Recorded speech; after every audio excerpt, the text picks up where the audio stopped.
اس نے کہا پلیز اپنا نام تو بتا دیں۔ میرا نام علیزہ ہے۔ نام بتانے کے بعد علیزہ نے کال بند کر دی اور سوچنے لگی کہ میں اسے کیسے پسند آ سکتی ہوں، اور من ہی من میں خوش بھی ہو رہی تھی۔ اپنی ماں کے مرنے کے بعد وہ پہلی بار اتنی خوش ہوئی تھی، ورنہ وہ اداس ہی رہتی تھی۔ گھر کے سارے کام کر کے اپنے کمرے میں بند ہو جایا کرتی تھی۔ اپنی ماں کے مرنے سے پہلے وہ ایک شہزادی کی طرح اپنی زندگی گزارا کرتی تھی۔ اپنی ماں کی بہت لاڈلی بیٹی تھی۔ اس کی ایک بھابھی بھی تھی جو اچھی بھی تھی اور نہیں بھی۔ اس کا باپ باہر کے ملک میں رہتا تھا اور سالوں کے بعد آیا کرتا تھا۔ اس کی بہنیں بھی تھیں اور سب کی شادی ہو چکی تھی، اور یہ گھر میں سب سے چھوٹی تھی۔ وہ گھر کے سارے کام ختم کرنے کے بعد اپنے کمرے میں چلی جاتی اور عدنان سے کال پر بات کرتی اور اپنے دل کا حال سناتی۔ اس طرح وہ روز اس کے ساتھ بات کرنے لگی، اور روز بات کرنے کی وجہ سے علیزہ کو عدنان کی عادت ہونے لگی اور وہ اس کو پیار کرنے لگی۔ تو ایک دن اس نے عدنان سے کہا کہ مجھے تم سے پیار ہو گیا ہے، تو عدنان نے بھی ہاں کر دی۔ اس طرح وہ روز بات کرتے۔ علیزہ بہت زیادہ خوش رہنے لگی۔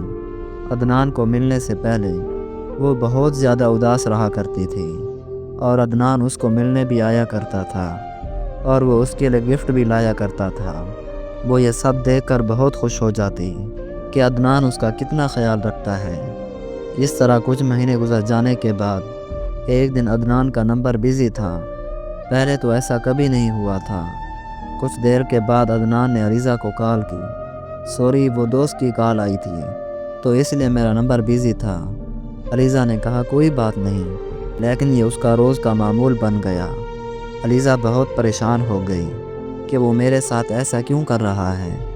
دراصل وہ اپنی کزن ہانیہ سے بات کرتا تھا اور وہ اس کے ساتھ شادی بھی کرنا چاہتا تھا، اور اس کی ماں بھی یہی چاہتی تھی۔ تو ان دونوں کی منگنی کی تیاریاں ہونے لگی، لیکن علیزہ عدنان کو یاد کر کے کئی دنوں سے رو رہی تھی۔ وہ کھانا بھی نہیں کھا رہی تھی۔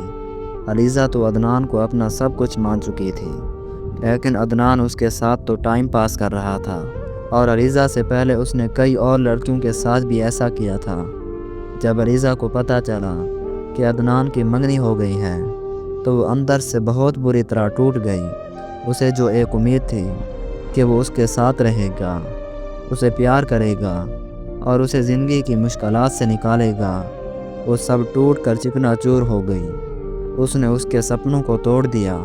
اس نے ان وعدوں کو توڑ دیا جو اس نے اس کے ساتھ کیے تھے۔ زندگی کی مشکلات تو پہلے ہی بہت زیادہ تھیں، اور اوپر سے وہ انسان بھی اسے دھوکہ دے گیا جسے وہ اپنا سب کچھ مان چکی تھی۔ کچھ دنوں کے بعد اس کی منگنی ہو گئی اور وہ بہت خوش تھا۔ اس کو ذرا بھی یاد نہیں تھا کہ اس نے کسی کا دل توڑا ہے، کیونکہ اس کا تو یہی کام تھا کہ لڑکیوں کو نمبر دینا اور پھر ان سے بات کرنا، اور پھر کچھ دنوں کے بعد ان کو چھوڑ دینا۔